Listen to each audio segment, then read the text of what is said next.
Hello friends, welcome back to my channel. My name is Suhey with Suhey Plans, and I like to create journaling and planning content here on YouTube, Instagram, and TikTok. If you find any use or if you enjoyed today's video, please don't hesitate to hit the like and subscribe button below. Let's jump into this because it is planner season and I have a new planner to share with you folks. This is the 2025 Daily Notebook from Creffective paper in the A6 size in the color green. Creffective paper is a shop that is located in Korea. The word Creffective is a combination of the word creative and effective. And I think you will really see those two elements in this design. I pre-ordered this A6 planner in October and it arrived to me in early December. I also paid $49.90 US. That's the cost of this planner. And the shipping was fairly quick once the product was ready to be shipped. And I do believe that it has been worth the wait. The embossing here, or like the imprint, is in gold. You also have the year 2025, second edition, and like a comma or a colon or one of the grammatical symbols on the spine there, also in that gold, really beautiful. And this is again in that color green. There is nothing on the back. This planner also is available in black and in a brown camel color. I really loved how gorgeous this green is, and so I picked it up. The ribbon bookmark is also in green. Really pretty. So let's start with kind of what I picked it up for. I actually didn't know. Shocker, so many people in our community kind of just get pick up a planner and then figure it out afterward. I'm not immune to that, and I was in the same boat. But I will share why this particular planner really called to me and really intrigued me.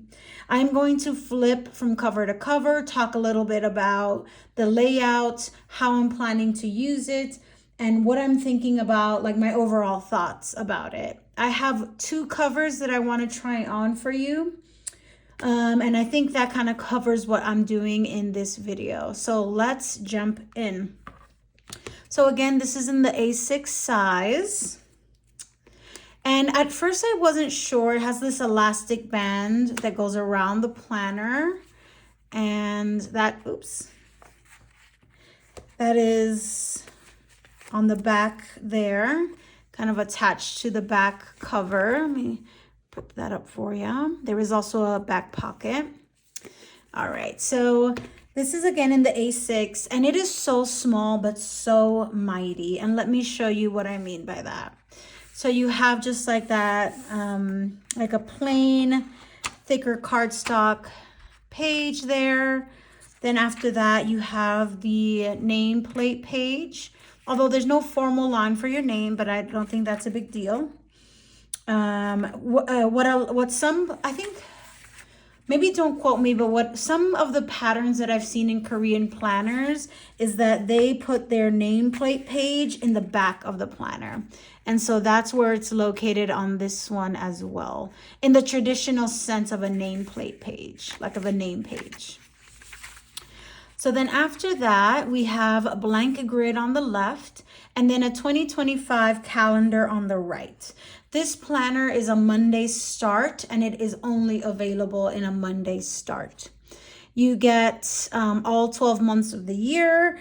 Something that I can like see right away is just how how well designed this page is, that even though this is in a teeny tiny A6, I can read everything clearly. I'm not squinting my eyes. I can follow along where Fridays are, where the days of the week, the months. I just think it's, and you'll see with this entire planner, the typography, how things are designed and set up, super clear and feels just so functional, even though it's in such a small size. After that, we have a perpetual calendar for the year with 3 months per page.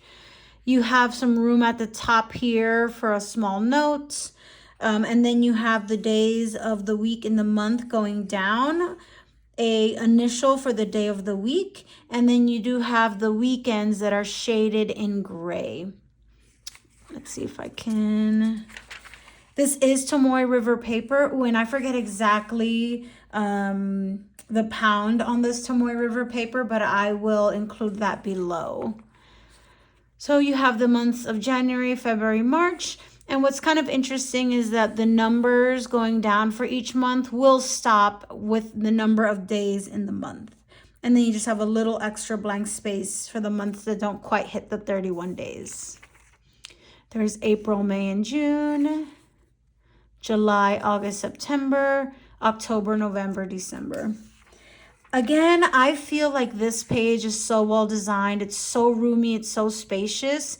I don't feel... It just doesn't feel like an A6 sometimes, right? There are 1, 2, 3, 4, 5, 6 boxes across. I'm thinking of using this to track steps. I'm still kind of thinking about what I'm going to use it for. But overall, this is going to be my health planner. But I'll talk a little bit about how I'm thinking about using it after we go through it. After that, we have another kind of annual overview spread, but this time we have the monthly calendar for each month and then just some lined vertical columns for anything related to that month. Or you can use it kind of horizontally in thinking about the 4 months of the year, if that's something you want to do instead, right? Like the quarter, give or take the quarter. Okay, and then you have May through August on the next page. September through December following that. Again, it just feels so roomy and so spacious, and I like the larger calendar view for each month, right? This is kind of a quick at a glance. You can do a little bit more intentional planning with this spread. After that, you jump into the months of the year, and the months are consecutive, so they're going to follow one another. So you have the month of January here. This is a Monday start. You have some space for blank grid on the side and at the bottom. And I think, again, that's a pretty ample sized box, considering that this is an A6. Followed by February, March, April, May, June. One thing I'll point out in the June's calendar is that June happens to have a 6-week monthly view. And so instead of having like a split day on the last day, we still get that full box for the day, but it just eats up into kind of that bottom grid space. But I think that that's absolutely fine. Still super functional, and I'd much rather that than having like a split last day of the week or any split days on the calendar. We have August. Just to quickly note here, the days of the week are abbreviated at the top. And we also have the number of the week in the year on the right-hand side of the page. I love being able to see what week in the year I am on any given week. September,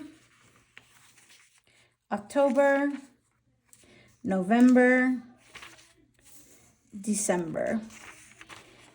And you don't get any extra months. So you just get the months in 2025, no more than that. So after all of the months, now things kind of go in order. It's really only the months that are happening consecutively.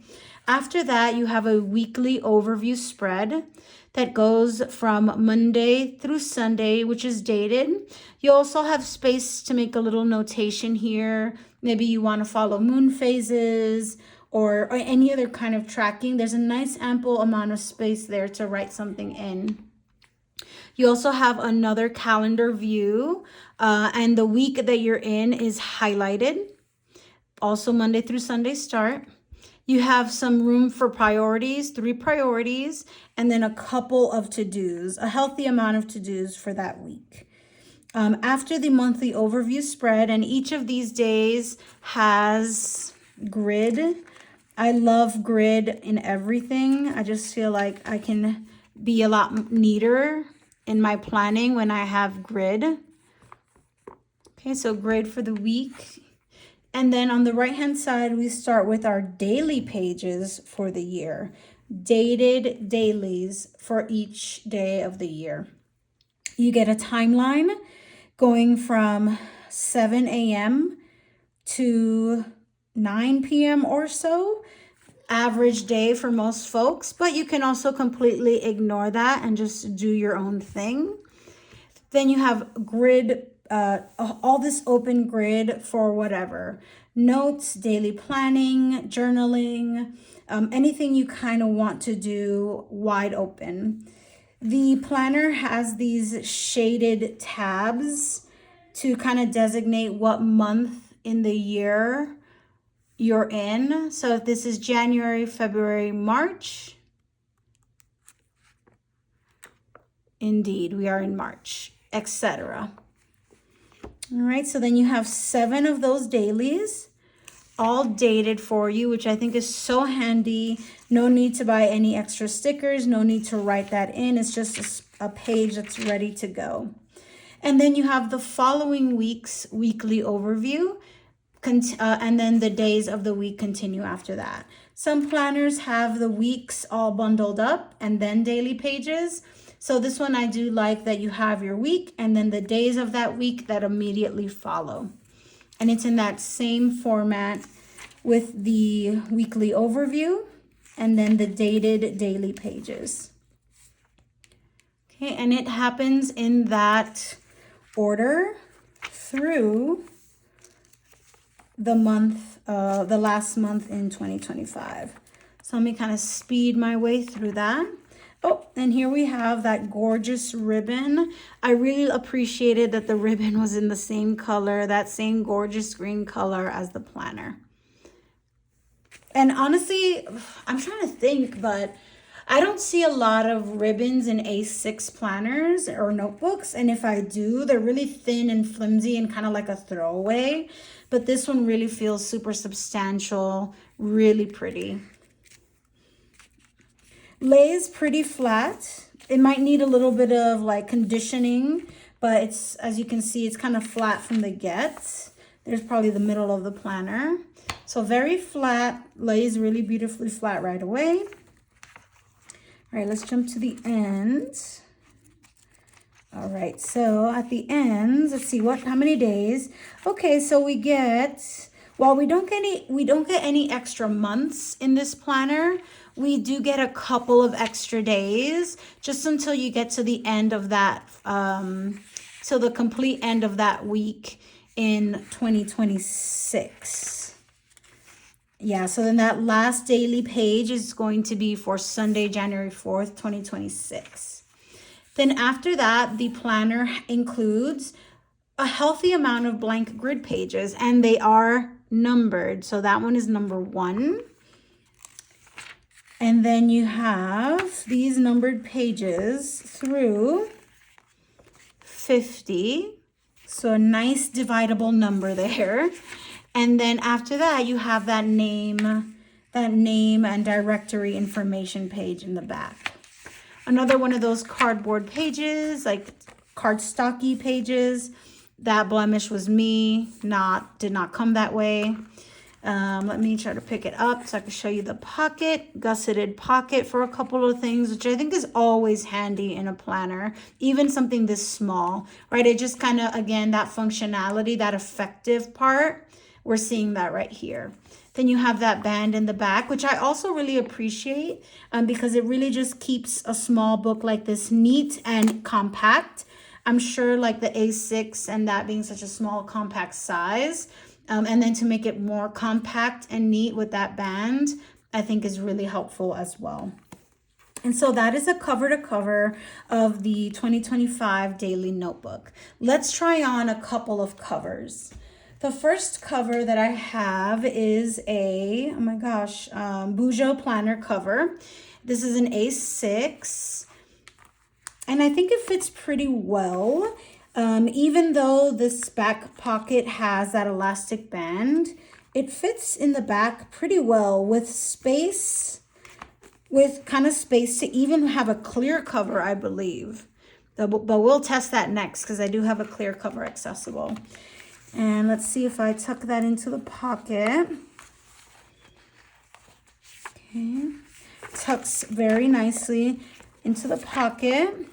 Okay, closes pretty nicely as well. So that's a nice fit with the Bujo planner cover, even though there is that elastic band in the back. I still think that's a nice fit. This is like a little sterling ink deco card that I like to keep in this pocket. Close her up, and that fits really well. And I do believe that this A6 would fit easily in plenty of other kind of standard A6 covers. Let's try putting a clear cover on this now. This is a sterling ink A6 for the full year notebooks. This is kind of like the first edition of the sterling ink planners. So I've had this for a really long time. So I don't even know if this is gonna fit in this clear cover. I wouldn't be able to speak to the new versions of her clear covers. But I want to say that they'd probably be very similar, or if anything, the new ones would be very roomy. But obviously, I wouldn't be able to say that for sure. Okay, so I'm just pushing it along. Okay, because of that like elastic in the back, you need to give it a little bit of of loving tugging, but it fits. It fits. And I was able to do that without feeling like I was hurting the cover, but it is kind of hard to get that band to kind of like unfold properly, so to speak. And let's see if the front cover will be as forgiving. Okay, so far so good. Nice. Oh, wow. Okay, that's an excellent fit with the clear cover.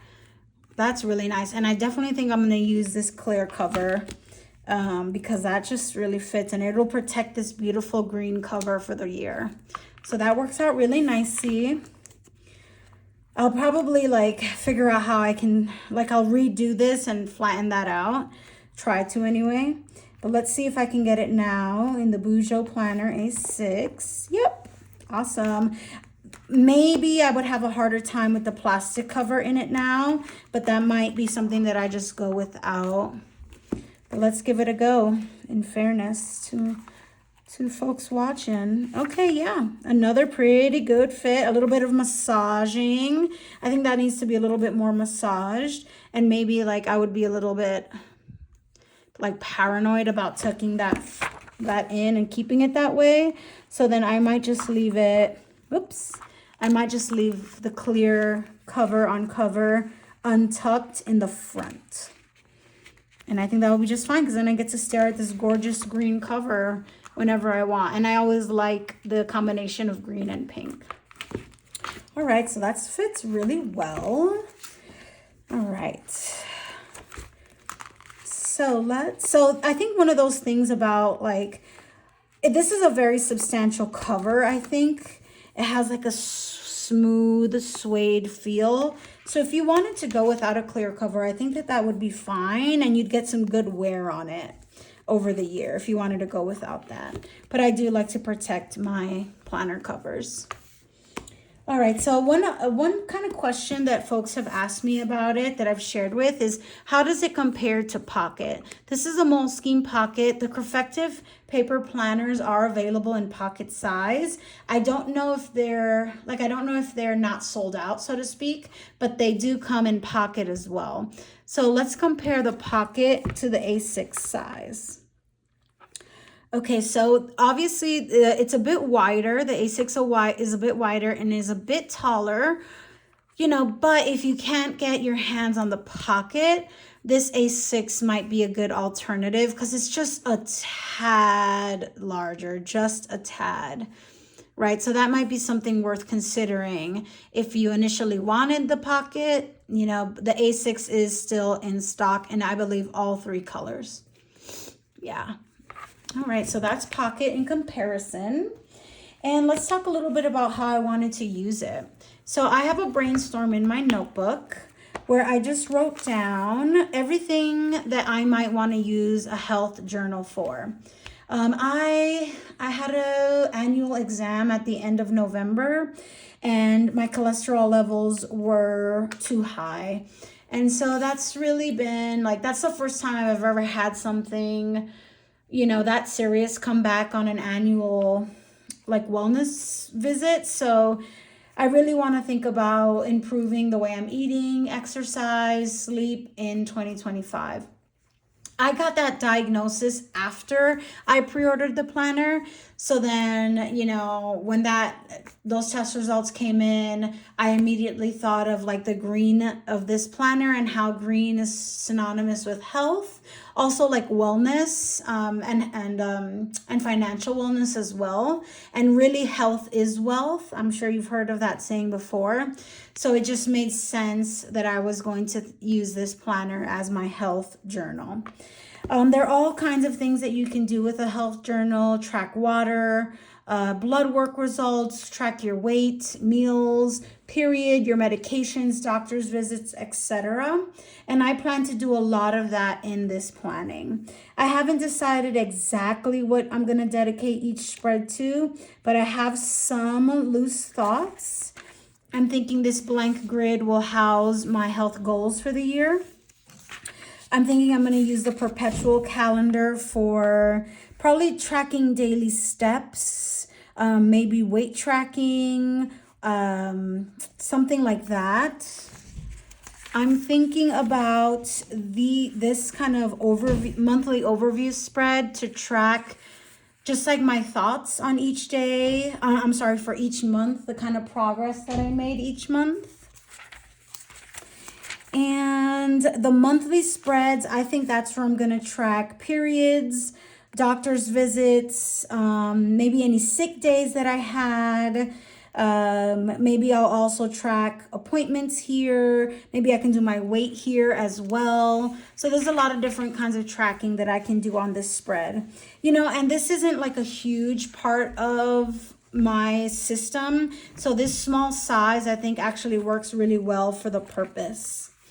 Then in the daily pages, I'm thinking that's where I'm going to maybe chat about my mental health that day, my mood, maybe just some micro journaling, maybe track sleeping here, and just overall how I'm feeling. I might also jot down my meals for the day on these pages, the kind of prep that I need to do for my meals.